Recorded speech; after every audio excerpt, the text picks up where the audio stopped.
Salah satu faktor penting dalam meningkatkan produktivitas hasil pertanian di Indonesia adalah ketersediaan dan kecukupan pupuk. Oleh karena itu, Menteri Pertanian Syahrul Yassin Limpo berharap dan terus berupaya akses pupuk untuk petani dapat dipermudah. Mentan menyebut pembenahan distribusi pupuk perlu dilakukan secepatnya. Bahkan Mentan menekankan standar operasional prosedur pupuk harus diperkuat sehingga mekanisme distribusinya bisa lebih baik.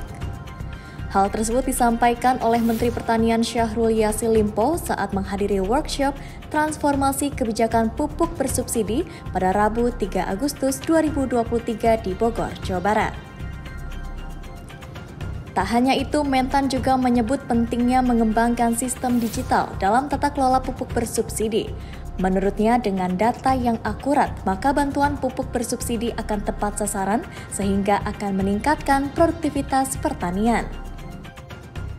Yang ketiga, dengan SOP yang memang sudah ada, ini harus dimantapkan, termasuk SOP itu adalah bagaimana kios-kios di terdepan dapat kita tetap kendalikan dengan digital system yang ada baik oleh Pupuk Indonesia, oleh Kementerian Pertanian, ada dari tentu pengendalian provinsi dan kabupaten ini.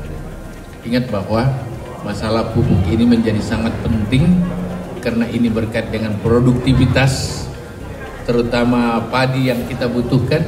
Kita menghadapi climate change, menghadapi El Nino, menghadapi krisis pangan dunia. Oleh karena itu, masalah pupuk menjadi salah satu sandaran kita agar bisa berjalan lebih masif, lebih tepat, dan lebih akurat di lapangan.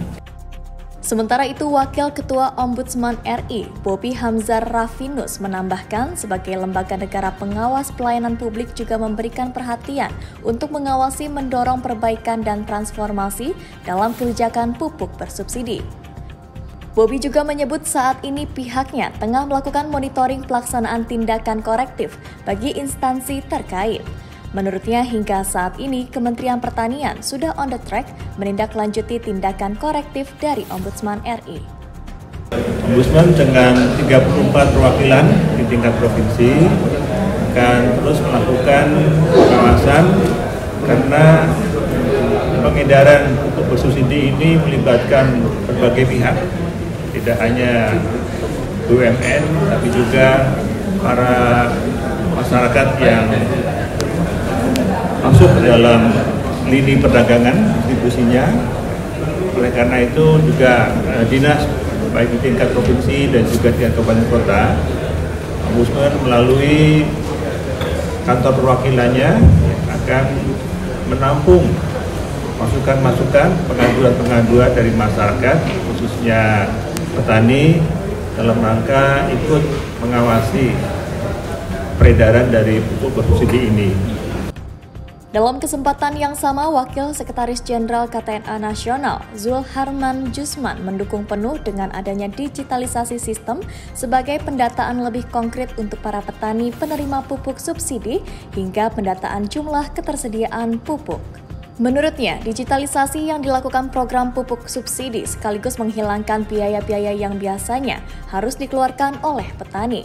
Hal tersebut diharapkan digitalisasi pertanian betul-betul membantu petani dan meningkatkan produktivitas pertanian. Kami sangat setuju untuk masalah pendataan ini melalui digitalisasi.